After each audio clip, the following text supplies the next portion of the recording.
Hello friends, welcome आपका फिर से मेरी इस वीडियो में।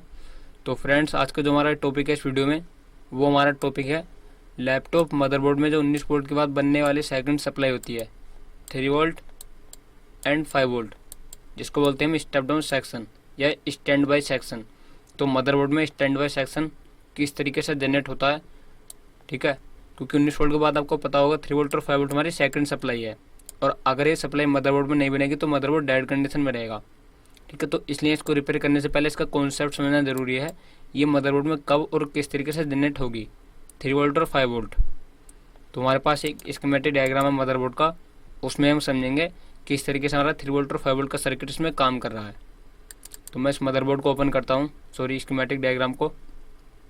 यहाँ पर आप देख सकते हो ये इस डायग्राम का है सर्किट है, मतलब ब्लॉक डायग्राम है। इसमें दिखा रखा है कौन सा सर्किट किस पेज पर बना हुआ है। तो मैं आपको दिखाना चाहता हूँ इस पेज पर जो स्टेप डाउन सेक्शन है वो यहाँ पर बना हुआ है।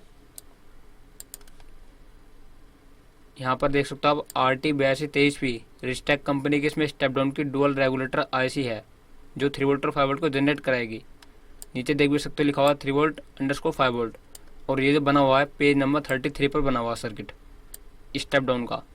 तो हम पेज नंबर 33 पर चलते हैं। तो जैसे मैंने यहाँ पर 33 एंटर किया तो यहाँ पर तो ये पावर जैक, ये शायद DC जैक हमारा, मतलब 19 वोल्ट का सेक्शन है। इससे निचले पेज पे चलते हैं हम। ये देखो इसके पेज के टाइटल पे लिखा हुआ है चार्जर। तो यहाँ तो स्टेप डाउन सेक्शन है नहीं हमारा, लेकिन कंपनी ने दिखा रखा कि वो पेज नंबर 33 पर है। तो एक तरीके से डायग्राम की मिस्टेक है ना, क्योंकि उसने बताया कि डायग्राम पेज नंबर 33 पर स्टेप डाउन सेक्शन है, लेकिन यहाँ पर निकला चार्जर सर्किट। तो हम एक बार नीचे वाले पेज पे चलते हैं, हो सकता है हमारे इस पेज पर बना हो। तो यहाँ पर आप देख सकते हो ये सर्किट हमारा, इधर ही आपका 3 वोल्ट PCU मतलब 3 वोल्ट ऑलवेज सप्लाई, और इधर 5 वोल्ट PCU 5 वोल्ट की ऑलवेज सप्लाई। और इस पेज के टाइटल में देख लेते हैं हम एक बार और, थोड़ा इसको जूम करके। तो यहाँ पर लिखा हुआ है system 5 volt and 3 volt. RT8223P की कंपनी है जो रिस्टेक कंपनी का IC है जो स्टेप डाउन सेक्शन में 3 वोल्ट और 5 वोल्ट को बनाती है। ठीक है, तो सबसे पहले हमें इस सर्किट को समझने से पहले यहाँ पर थोड़ा इसका कॉन्सेप्ट समझ लेते हैं। आपको बताओ जो हमारा 3 वोल्ट और 5 वोल्ट सर्किट होता है वो एक स्विचिंग सर्किट होता है ना। तो यहाँ पर आप देख सकते हो एक मैन मोस्फेट है, एक सपोर्टिंग मोस्फेट है इधर, ये इधर मैन मोस्फेट और इधर सपोर्टिंग मोस्फेट।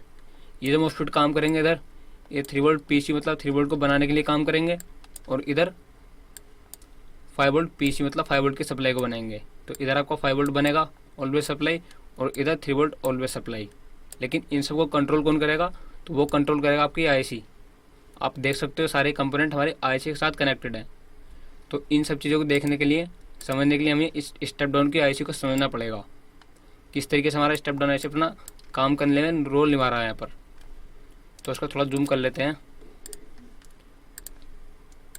अब देखो सबसे पहले IC की जो रिक्वायरमेंट होती है, मतलब 3 वोल्ट और 5 वोल्ट को बनाने के लिए आपको IC की कुछ रिक्वायरमेंट को कंप्लीट करना पड़ेगा।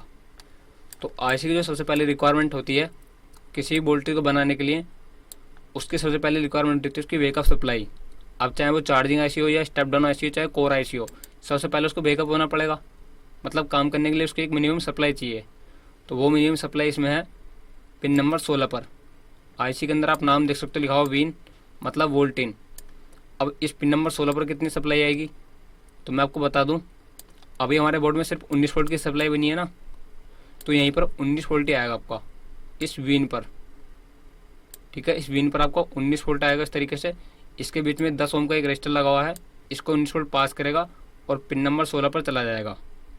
साथ ही साथ इसको यहाँ पर पिन नंबर 25 पर और पिन नंबर 15 से ग्राउंड मिल जाएगा ये। तो IC आपका वेकअप हो जाएगा। ठीक है, मतलब नींद से जाग जाएगा। जब तक इसको सप्लाई नहीं मिलेगी ये स्लीप मोड में रहेगा। लेकिन अब इसको सप्लाई मिल चुकी है पिन नंबर 16 से 19 वोल्ट। अगर अडप्टर मोड पे तो 19 वोल्ट मिलेगा और बैटरी मोड पे तो बैटरी वोल्टेज मिलेगा। तो सप्लाई मिलने के बाद इसकी सेकंड रिक्वायरमेंट क्या है, तो कोई भी स्टेप डाउन IC होती है उसको सप्लाई मिलने के बाद उसको सेकंड काम होता है 2 वोल्टेज जनरेट करना। कौन कौन से, तो वो वोल्टेज है तो पिन नंबर 8 पर LDO3 और पिन नंबर 17 पर, जिसका नाम IC के अंदर VRH5 है, लेकिन इसको बोलते हैं हम LDO5। LDO5 ठीक है, आपके LDO का नाम है। तो 2 वोल्टेज आपकी आईसी आउटपुट करेगी। जैसे इसको 19 वोल्ट मिलेगा इनपुट में LDO3 और LDO5। लेकिन इस पर्टिकुलर आईसी में थोड़ा सिस्टम चेंज है। चेंज कैसे, तो मैं दिखाना चाहता हूँ। इस आईसी में जैसे आपको वीन मिलेगा तो LDO वोल्टेज तो इसमें जनरेट होगा, लेकिन LDO वोल्टेज को जनरेट करने से पहले इसमें पर्टिकुलर LDO के लिए भी इनेबल दिया हुआ है। बेसिकली आपने सुना होगा कि हाँ कोल वोल्टेज के लिए इनेबल तो होता है, लेकिन इस पर्टिकुलर आईसी में LDO वोल्टेज को जनरेट करने के लिए भी इनेबल है। तो वो इनेबल कहाँ पर है, तो वो आप देख सकते हैं पिन नंबर 13 पर। इस तरीके से इसका कनेक्शन ऊपर की तरफ गया, और यहाँ पर भी देख सकते हो 19 वोल्ट है इस रजिस्टर पर। 665 किलो ओम का रजिस्टर जो कि PR 126 है, तो ये बन गया R1। और जस्ट इसके पास में दूसरा रजिस्टर कनेक्टेड है PR 129 330 किलो ओम का, तो ये है ग्राउंड के साथ कनेक्टेड इस साइड से, तो ये बन गया R2। तो यहाँ पर डिवाइडर के द्वारा जो भी वोल्टेज बनेगा लो वोल्टेज, वो पिन नंबर 13 पर जाएगा और LDO को इनेबल दे देगा। अगर यहाँ पर ध्यान देने वाली बात यह है, अगर इनमें से कोई सा भी कंपोनेंट हटा या फिर यहाँ पर इसके अकॉर्डिंग प्रॉपर वोल्टेज नहीं मिला, तो आपका LDO वोल्टेज जनरेट नहीं होगा। क्योंकि पिन नंबर 13 पर आप देख सकते हो लिखा हुआ साफ साफ सिस्टम शटडाउन हैज का मतलब एक तरीके से यहाँ पर आप लो समझो। और अगर ये पिन लो हुआ तो आपका सिस्टम शटडाउन हो जाएगा, मतलब मदरबोर्ड ऑन नहीं होगा, 3 वोल्ट और 5 वोल्ट जनरेट नहीं होगा। तो इसलिए पिन नंबर 13 पर आपको इनेबल देखना जरूरी है। समथिंग 3 से 4 वोल्ट के अप्रोक्स यहाँ पर मिलेगा, और डिवाइडर के अकॉर्डिंग कैलकुलेट कर लेना आप। तो 19 वोल्ट मिला इसको, और यहाँ पर LDO का इनेबल मिला पिन नंबर 13 पर। और जैसे ही LDO का इनेबल मिलेगा तो पिन नंबर 8 से और पिन नंबर 17 से 3 वोल्ट और 5 वोल्ट LDO जनरेट हो जाएगा। ठीक है। अब बहुत सारे लोग सोचते हैं कि 3 वोल्ट LDO और 5 वोल्ट LDO होता क्या है, तो होता तो ये भी आपका 3 वोल्ट एंड 5 वोल्ट है, कोयल वोल्टेज की तरह है। लेकिन इसमें ये आपका कोयल वोल्टेज से पहले जनरेट होता है। ठीक है। जितना आपका कोयल वोल्टेज लोड उठाएगा उतना ये नहीं उठा सकता, इसलिए इसको एक ऐसे सेक्शन के लिए यूज किया जाता है जो हमारे बहुत ही मतलब मदरबोर्ड को ऑन कराने के लिए काम कर सके। अब ये 3 वोल्ट LDO 5 वोल्ट LDO जाता कहाँ पर है, तो देखो 5 वोल्ट LDO तो उतना डिस्ट्रीब्यूट नहीं होता, लेकिन जो 3 वोल्ट LDO है वो आपके मदरबोर्ड को ऑन करने से पहले आपके IO को बैकअप करता है, बायोस को जाता है, PCH को जाता है, और जो आप RTC सेक्शन होता है ना जो डेट और टाइम को अपडेट करता है, वहाँ पर भी LDO 3 वोल्टेज जाता है। ठीक है। मतलब ये समझ लो आप थोड़ा सा कि इसमें VRS 3 VRS 5 आपके उस सेक्शन के लिए बने होते हैं जो मदरबोर्ड को पावर ऑन कराने के लिए सक्षम है। 3 वोल्ट और 5 वोल्ट कोयल वोल्टेज बनने से पहले। ठीक है। तो कोयल वोल्टेज से मतलब जो कोयल वोल्टेज उससे बनने से पहले ये LDO वोल्टेज बनने जरूरी हैं, 3 वोल्ट और 5 वोल्ट। अब जैसे इसको 19 वोल्ट मिला, LDO के लेवल मिला, 3 volt LDO 5 volt LDO generate हुआ, तो अब क्या होगा, तो जैसे 3 से 4 रिक्वायरमेंट्स की कंप्लीट होंगी, तो आपको जो स्टेप डाउन आईसी है ये इसका अगला सीक्वेंस होगा रेफरेंस। जैसे इसको बीन मिला, LDO के नहीं मिल गया, फिर से रिपीट कर रहा हूँ मैं, और ये दोनों वोल्टेज जनरेट हुए LDO 3 और LDO 5। उसके बाद आपका पिन नंबर 3 से आपका एक एज ए LDO मान सकते हो इसको आप, जो कि होता है रेफरेंस। ये रेफरेंस जनरेट होता है जो कि आईसी अपने अंदर से जनरेट करती है पिन नंबर 2 से, सॉरी पिन नंबर 3 से रेफरेंस। अब इस रेफरेंस में कितना वोल्टेज होता है, तो इस पर होता है 3 वोल्ट। लेकिन जनरेट कब होगा रेफरेंस, जब आपको इसमें LDO 5 और LDO 3 दोनों वोल्टेज बन जाएंगे। इन दोनों के कन्फर्मेशन के बाद ही आपका रेफरेंस जनरेट होगा। ठीक है। तो रेफरेंस के साथ एक बार देख सकते हो, वैसे तो मैंने बता दिया आपको 2 वोल्ट था इस पर, लेकिन इसके साथ जो कंपोनेंट कनेक्टेड है, एक तो कैपेसिटर कनेक्टेड है, साथ ही साथ इसका ट्रैक इस तरीके से यहाँ पर कनेक्टेड है। ठीक है। तो आपको जो पॉइंट है ना पिन नंबर 3 पर, इस पर आपको 2 वोल्ट चेक करना है। और 2 वोल्ट कब बनेगा, जब आपका LDO 3 और LDO 5 बन जाएगा। अब जैसे इसमें रेफरेंस बनेगा, रेफरेंस के बाद इसकी कुछ सेटिंग्स आती हैं। तो सेटिंग कौन सी है, तो वो है पिन नंबर 14 पर अगला सीक्वेंस। ठीक है। मैं आपको फिर भी एक बार रिपीट कर देता हूँ। जब स्टेप डाउन ऐसे को चेक करोगे, सबसे पहले आपको वीन चेक करना है। सेकंड नंबर पर अगर LDO के इनेबल है तो ठीक है, नहीं तो उसको आप स्किप कर सकते हो। थर्ड पर आता है VRS 3, और फोर्थ पर VRS 5, और फिफ्थ पर रेफरेंस। अब 6 नंबर पर आपको चेक करना है वो है स्किप सेल। ठीक है। तो स्किप सेल क्या है, तो स्किप सेल आपकी मॉस्फेट को स्विचिंग कराने के लिए, मतलब ऑन ऑफ कराने के लिए एक तरीके से सेटिंग मान सकते हो आप। ये डिसाइड करता है कि किस मॉस्फेट को कितनी फ्रीक्वेंसी के साथ किस टाइम पर ऑन कराना है, आईसी को बताता है। लेकिन आपको क्या देखना है स्किप सेल पर, तो पिन नंबर 14 पर आप देख सकते हो ये एक सेटिंग पिन है। और सेटिंग पिन हर सर्किट में सेम नहीं होती, मतलब उसमें कुछ ना कुछ आपको चेंज मिल सकता है। अब जैसे इस बोर्ड में स्किप सेल को इस तरीके से ऊपर की तरफ कनेक्ट किया है, लेकिन PR132 वैसे तो ऊपर ये रेफरेंस के साथ ही कनेक्टेड है, लेकिन यहाँ पर देख सकते हो छोटा सा स्टार लगा हुआ है। अब ये जो मदरबोर्ड डिज़ाइन किया है ये क्वांटा कंपनी डिज़ाइन किया है, और क्वांटा कंपनी जिस भी मदरबोर्ड पर स्टार लगाती है, सॉरी कंपोनेंट पर, वो कंपोनेंट मदरबोर्ड में नहीं लगा होता। तो इस कंपोनेंट पर छोटा सा स्टार लगा हुआ है, मतलब ये मदरबोर्ड में नहीं लगा हुआ। ठीक है, ये मदरबोर्ड में नहीं लगा हुआ। ठीक है, तो मदरबोर्ड में नहीं लगा हुआ है मतलब ये। तो इसके साथ फिर क्या कनेक्टेड है, स्किप सेल के साथ। तो ये इस तरीके से ऊपर तो कनेक्शन है नहीं जब कंपोनेंट नहीं है, तो इसका कनेक्शन है फिर इधर से PR254। यहाँ पर एक 0 ओम का एक रजिस्टर लगा हुआ है और इसका कनेक्शन सीधे ग्राउंड के साथ। तो इसमें हम कह सकते हैं स्किप सेल को ग्राउंड के साथ डायरेक्ट कनेक्ट किया हुआ है। ठीक है, तो स्किप सेल के बाद बहुत सारे बोर्ड में आपको 5 वोल्ट के साथ कनेक्ट मिल जाएगा, बहुत सारे बोर्ड में आपको रेफरेंस के साथ कनेक्ट मिल जाएगा। तो मैं इसलिए बता रहा हूँ ये फिक्स नहीं है कि इसी के साथ ये कंपोनेंट मिलेगा या ये वोल्टेज मिलेगा, वो डिपेंड करता है सर्किट के ऊपर और मदरबोर्ड के ऊपर। ठीक है, तो आपको देख लेना स्किप सेल के साथ किसी और मदरबोर्ड में कौन सा कंपोनेंट कनेक्टेड है।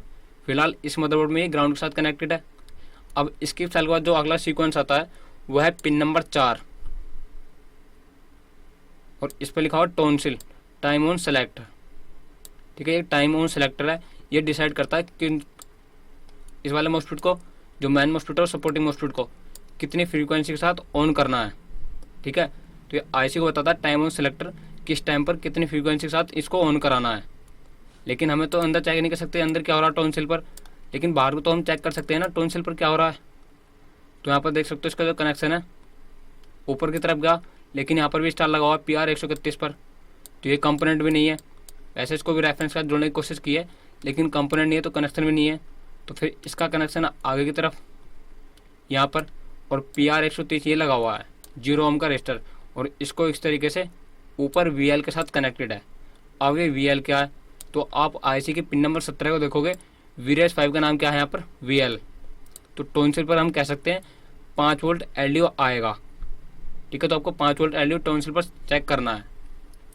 अब जैसे इस आईसी की इतनी रिक्वायरमेंट कंप्लीट होंगी, आपका VIN कंप्लीट होगा, LDO का इनेबल कंप्लीट होगा, VRS 3 VRS 5 कंप्लीट होगा, और रेफरेंस, और बाकी टोनसिल और स्किप सेल ये कंप्लीट होने के बाद अब आती है हमारी कोयल वोल्टेज की बारी। ठीक है, ये इतनी रिक्वायरमेंट इस आईसी के लिए कंपलसरी है जो इसको ऑलवेज सप्लाई बनाने से पहले चाहिए। ऑलवेज सप्लाई मतलब कोयल सप्लाई को बनाने से पहले।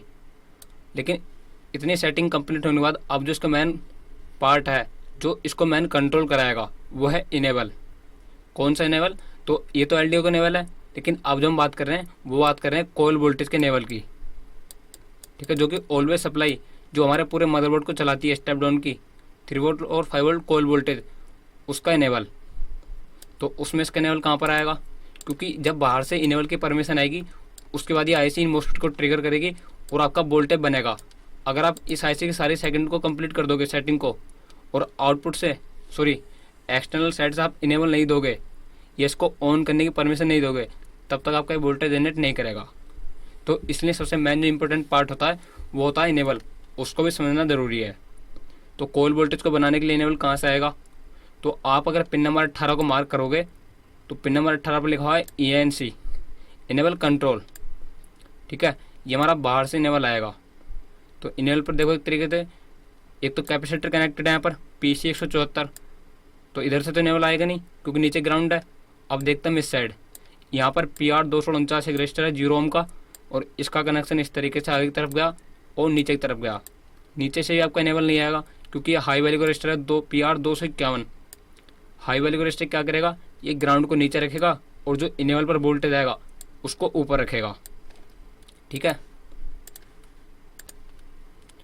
और तो फिर इनेबल आएगा कहाँ से हमारा, तो इनेबल आएगा आपका आएगा इस तरीके से कुछ, पिन नंबर 18 पर इस PR249 इस रजिस्टर को पास करेगा, और ये जो 8223 अंडरस्कोर इनेबल है इस साइड से आपका इनेबल आएगा। किस वोल्टेज के लिए, आपके कोयल वोल्टेज को बनाने के लिए। ठीक है, ऊपर वाला पिन नंबर 13 पर LDO वोल्टेज का इनेबल है, और नीचे वाला 18 पर ये आपका कोयल वोल्टेज का इनेबल है। तो अब हम इसको बैक टेस्ट करके देखेंगे इनेबल कहाँ से आएगा, क्योंकि जब तक इनेबल पर वोल्टेज नहीं आएगा तब तक आपका वोल्टेज जनरेट नहीं होगा। इस बात को आपको दिमाग में रखना है। ठीक है, तो अब मैं इसको बैक टेस्ट करता हूँ पेस्ट करके। कि एक्चुअली इनेबल आ कहाँ से रहा है। तो हम इसको बैक टेस्ट करते हैं। तो देखो यहाँ पर बिलिंक हुआ, ये मतलब यहाँ से इसका कनेक्शन है। और दूसरा इसको बैक टेस्ट करता हूँ मैं, यहाँ पर दिखा रहा foxtail reader have finish searching document no more, मतलब इसको इसके अलावा और कहीं नहीं मिला। एक तो इसको यहाँ पर मिला और दूसरा इसको यहाँ पर। फिर से एक बार बैक टेस्ट कर लेते हैं इसको। तो देखो यहाँ पर मिला और बैक टेस्ट करते हैं, देखो यही आ रहा फिर से बार बार।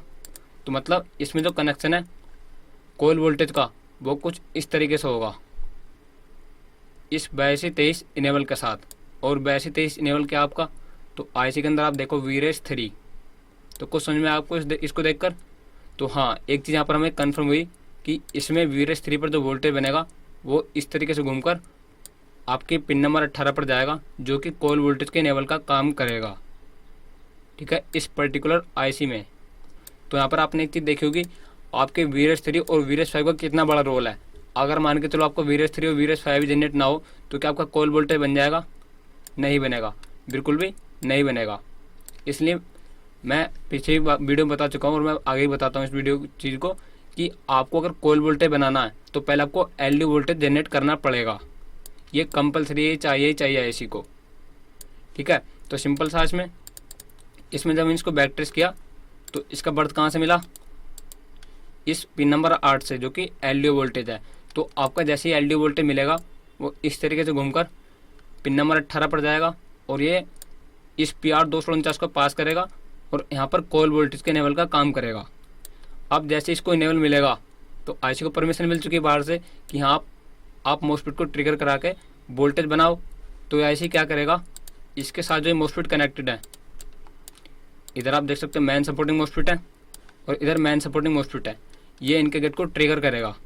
क्योंकि आप देखोगे इन मॉस्फेट के गेट का कनेक्शन इस आईसी के साथ कनेक्टेड है।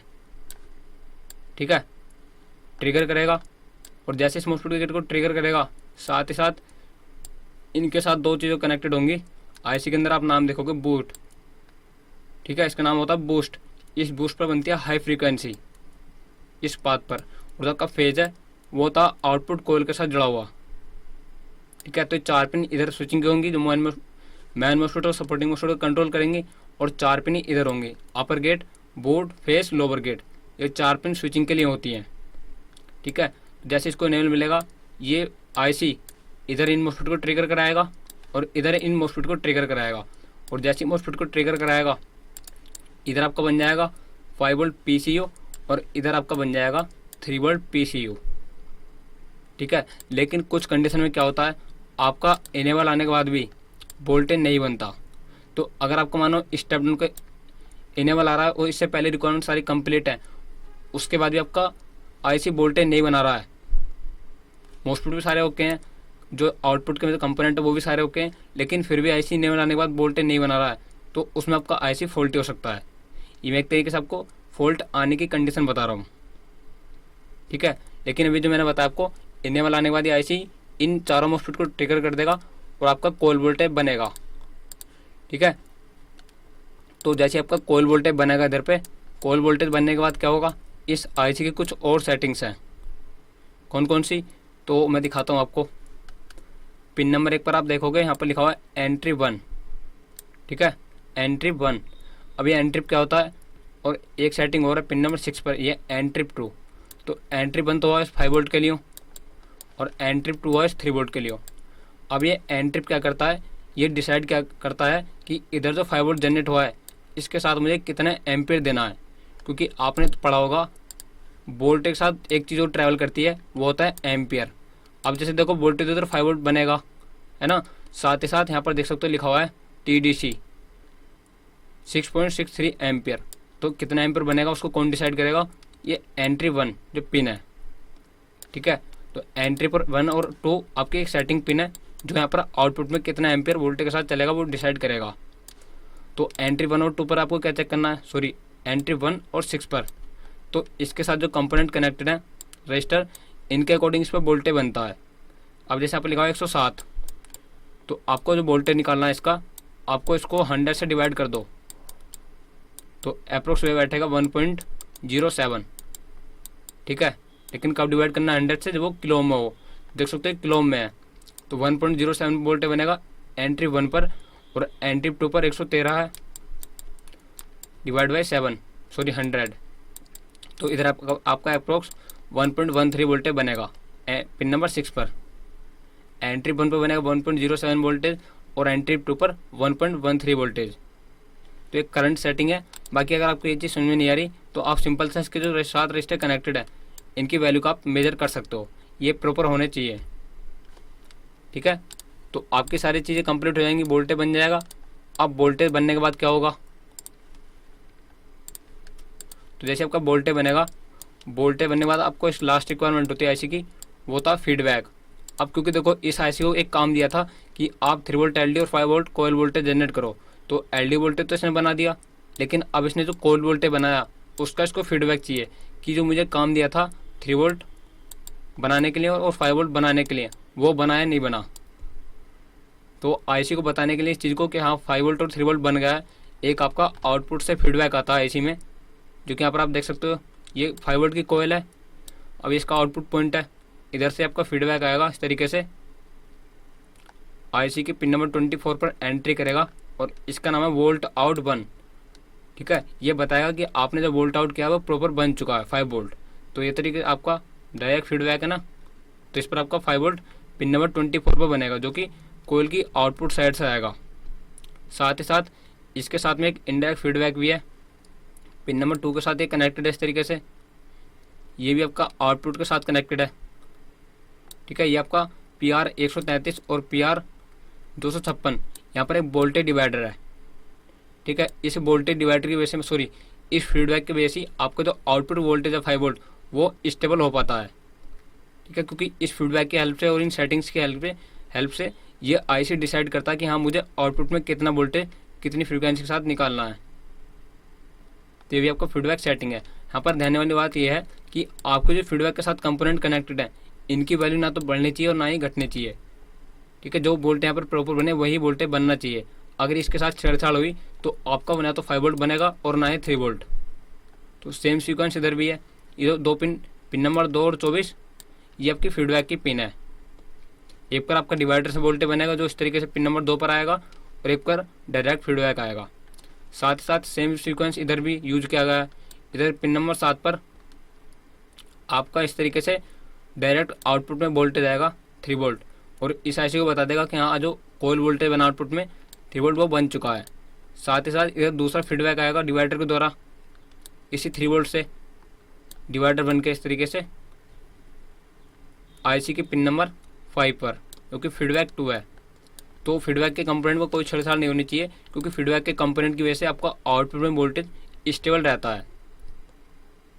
तो जैसे आपका फीडबैक वगैरह सब चीज़ सेटिंग कंप्लीट होंगी, इसमें लास्ट सीक्वेंस बचता आपका पिन नंबर 23 पावर गुड।